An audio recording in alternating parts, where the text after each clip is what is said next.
From our studio in Georgetown, this is the TV Delmarva Channel 14 News at 4. Good day, Delmarva. Reporter Rob Petrie here for TV Delmarva Channel 14 News. Straight ahead, a Lincoln area pastor has been indicted for unlawful sexual contact.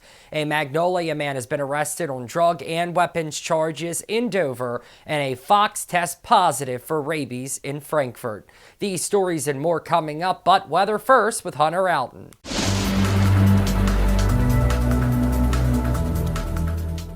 Well, good Friday, Delmarva. I hope everyone enjoyed the day. We have made it towards the end of the week, and we're starting to see a little bit of some sunshine out there, too. Pretty much all morning long, we've been looking at a mix of sun and clouds, some rain showers, but hey, at least it beats the conditions of yesterday, even though areas of Delmarva was mostly spared from the very strong thunderstorms, but areas just across the bay were not so lucky, seeing some damage out there from those strong thunderstorms, and as well as a potential tornado that went through the DC Metroplex. But now today, taking a live look outside of TV Delmarva Studios here in Georgetown, we have the puffy cumulus clouds, we got some blue skies, and we're having some cooler temperatures too, and not to mention some pretty breezy conditions. Currently 55 degrees in Georgetown. Take a look at some satellite and radar. You can see the constant stream of clouds right behind a fairly strong storm system that is now into the eastern portions of Canada. And we do have those scattered and isolated showers continuing to move in from the west and east. Now, we're still going to be dealing with these for a couple more hours, but once we get closer towards nightfall, we're going to be looking at skies beginning to clear out, and those temperatures will be dropping tonight. Now let's have a look at temperatures elsewhere on Delmarva at this hour. Right now, 57 degrees in Salisbury, 58 for Pocomoke City, 57 along the Atlantic Coast in Ocean City, 54 for Easton, 53 for Centreville, 55 in Dover, 54 in Wilmington, and currently 52 degrees in Newark. Unfortunately, we're still seeing those pesky breezy conditions where it feels like it's just been a complete season of nothing but wind. But right now, sustained winds from the north and west, about 15 to 20 miles per hour at this hour, with some wind gusts even over 30 miles per hour in most locations. Currently gusting to 29 in Georgetown, 28 for Salisbury, 32 for Easton, 31 for Dover, 33 up north in Wilmington, 34 in Newark, and even almost 40 miles an hour just across the bay in Westminster. Now, the good news is the winds are going to calm down tonight, and we're going to be looking at some clearing skies too, but we are going to be looking at some rain chances going into this weekend, and even more rain chances going into next week, and I'll have all the details regarding that in just a little bit. The Delaware Department of Justice is seeking the public's assistance in the prosecution of a Sussex County pastor indicted for unlawful sexual contact and is requesting that any additional victims contact law enforcement. Major Foster, a Lincoln man who at the time was employed as a pastor of Allendale's Philadelphia Pentecostal Holiness Church, faces pending charges after inappropriately touching multiple women.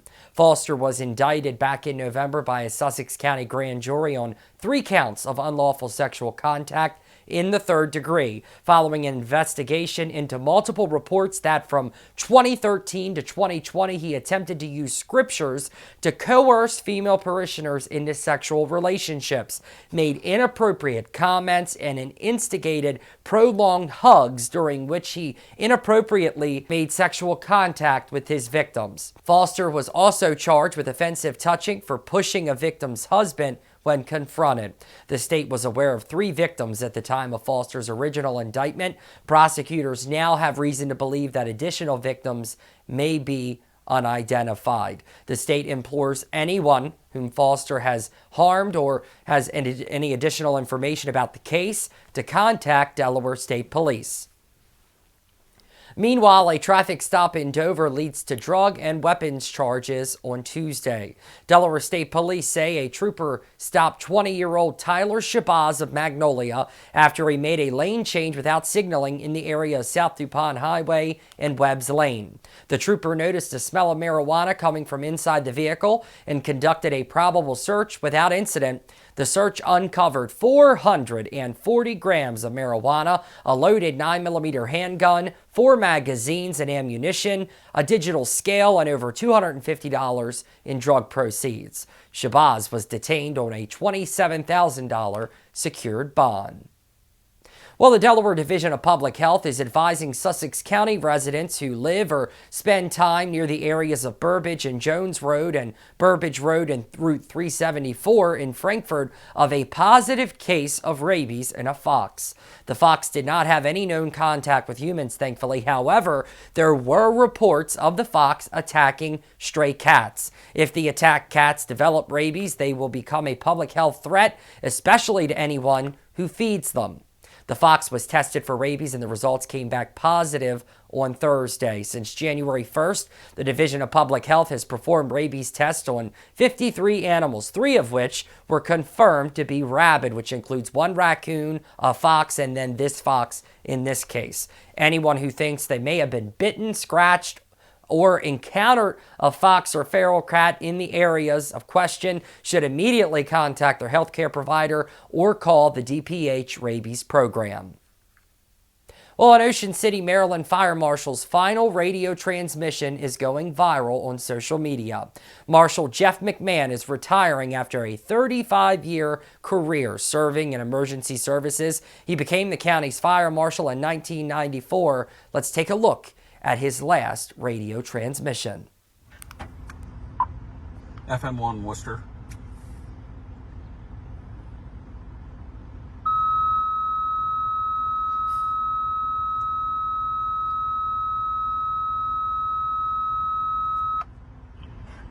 Worcester Central to FM1, we copy your final 1042, and we proudly recognize the retirement of Fire Marshal Jeffrey McMahon.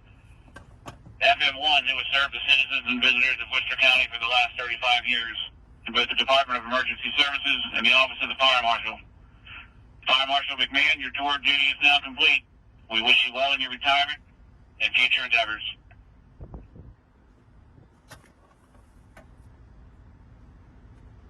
FM1, congratulations. Enjoy your retirement. FM1 Worcester, thank you. Thank you for all the years of service to all the communication clerks, all the fire and EMS law enforcement agencies in the county. It's been a pleasure. Be safe. Until next time. Congrats to Marshal McMahon. On behalf of everyone here at TV Delmarva, we wish you a very happy retirement. Coming up, we now get a look at the plane that crashed into the Chickateague Bay on Wednesday. More details coming up. Don't go away. Well, a photo has been released showing the plane that went down in the Chickateague Bay.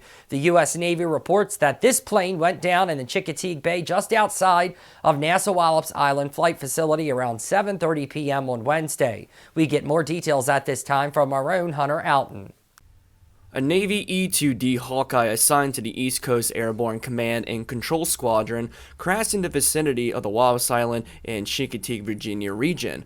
Around 7:30 p.m., a Norfolk-based 3-person crew was conducting routine flight operations in the vicinity of the Wallops Island Flight Facility and for unknown reasons went down into the marshlands of the Chickateague Bay, not too far off from the Queen Sounds Bridge on Route 175.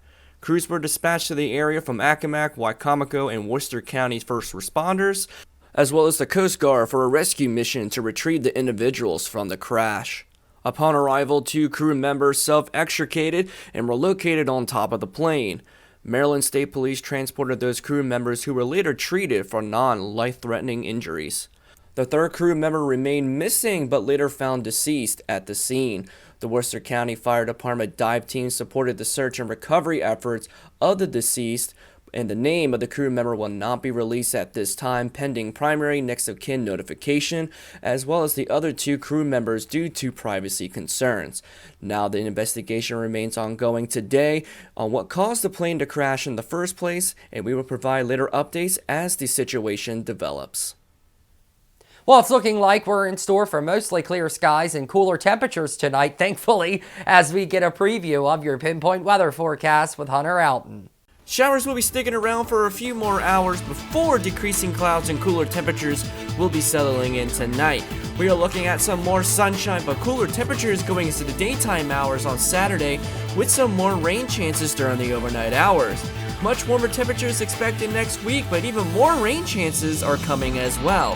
When we come back, I'll have a look at your weekend forecast here on TV Delmarva, Channel 14 News.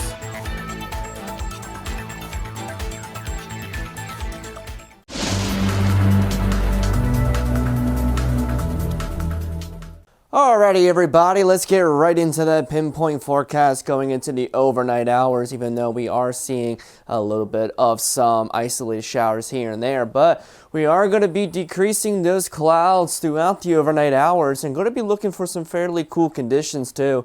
Overnight lows 32 to 36 degrees. Unfortunately, we're still going to be dealing with those breezy conditions from the northwest between 10 and 15 miles per hour. Take a look at Futurecast. Rest of the overnight hours into the day on Saturday. This is 8 o'clock this evening. We may have an isolated shower here and there, but a lot of this will begin to taper off once we get past sunset. Temperatures have already dropped down into the mid-40s for the most part, and we're going to be looking at decreasing clouds by 2 o'clock in the morning. Pretty much everywhere is seeing clear skies, and that's going to allow temperatures to start dropping down into the 30s. Waking up tomorrow morning, we're going to be seeing plenty of sunshine here on the shore. Temperatures waking up anywhere between about 35 and 37 degrees. You might have a little bit of some high thin cirrus clouds over towards the northern portions of Delmarva. But going into the afternoon hours though, for Saturday, we're going to be looking at a fairly sunny day for the most part. Temperatures not really all that warm though for this time of year, down into the lower 50s. But by the time we get into the evening hours, we're going to be looking at an increase in those clouds once again, out ahead of another little bit of a storm system. Temperatures have been halted into the upper 40s, but by the time we just get after midnight, you start to see some areas of precipitation beginning to develop over in the northern portions of Maryland. Temperatures have dropped down here on Delmarva into the lower 40s, and then by Sunday morning, we're going to be looking at some rain chances moving through. But the good news is the bulk of this rain is going to be occurring during the very early morning hours on Sunday, and by Sunday afternoon, we're going to be looking at some clearing skies once again. Saturday forecast overall during the day, we got mostly sunny skies, a little bit cooler out there,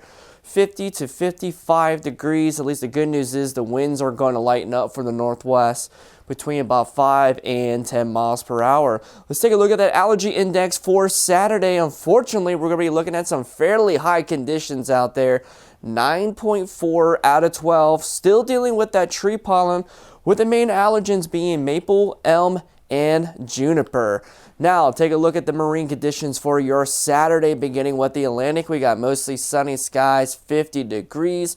Winds from the northwest at 10 to 15 miles per hour with seas of 2 to 3 feet. Take a look at the Delaware Bay. We got mostly sunny skies, 54 degrees. Winds from the northwest at 5 to 10 miles per hour with seas of less than 1 foot expected.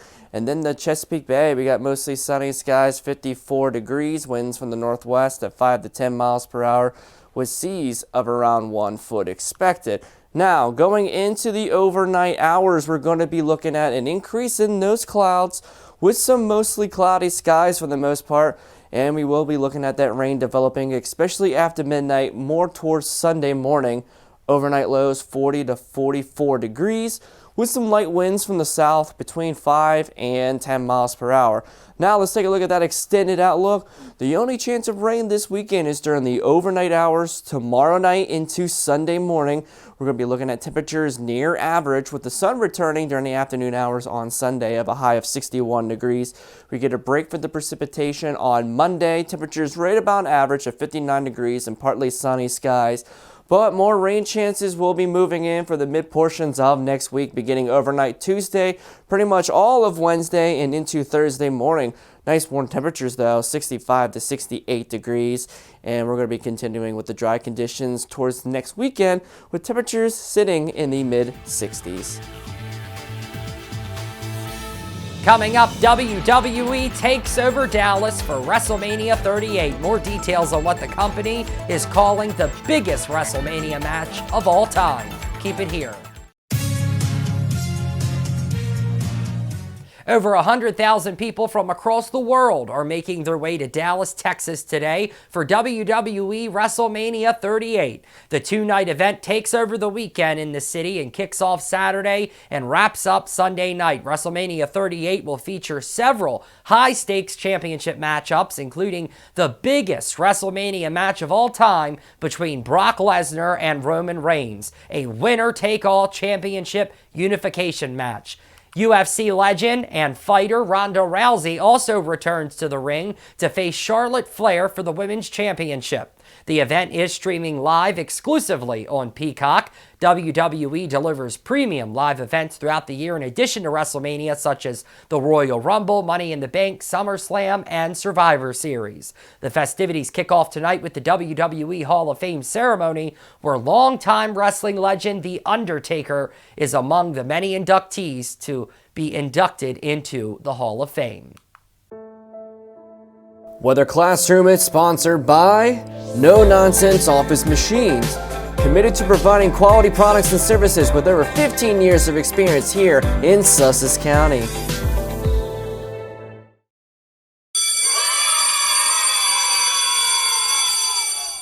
Alright, ladies and gentlemen, today's weather lesson we will be talking about the rear flank downdraft. Now, the rear flank downdraft, or RFD, is a region of dry air that wraps around the backside of a mesocyclone in a supercell thunderstorm. These areas of descending air are thought to be essential in the production of many supercellular tornadoes. Large hair within the rear flank downdraft often shows up brightly as a hook on weather radar images, producing the characteristic hook echo, which often indicates the presence of a tornado. Now, RFDs have a well-established association within hook echoes. Firstly, the initial rear flank downdraft is air from aloft transported down towards the surface by colliding and mixing within the storm. Secondly, hook echoes form through advection of precipitation from the rear of the main echo around the region of the strongest updraft.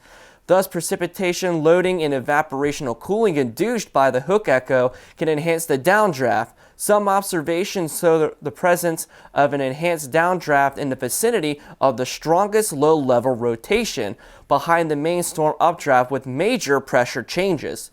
Dry environmental air is also entrained into the downdraft, and evaporative cooling helps create more negative buoyancy. As precipitation falls and cool air is entrained circulating downward and eventually reaching towards the surface, this contributes to the circulation to form a hook echo and can reflect downdraft intensification of the RFD as a whole.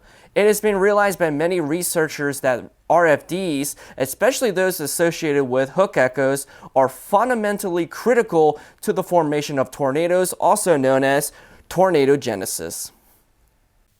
Well, that about does it for us today, Delmarva. Be sure to follow us on Facebook at TV Delmarva and on our website, tvdelmarva.com, for real-time news and weather updates. And while you're there, be sure to sign our petition calling on the major cable providers to carry TV Delmarva on their platforms so we can provide this kind of hard-hitting local programming to all of Delmarva. Until next time, I'm Rob Petrie reporting for TV Delmarva, Channel 14 News.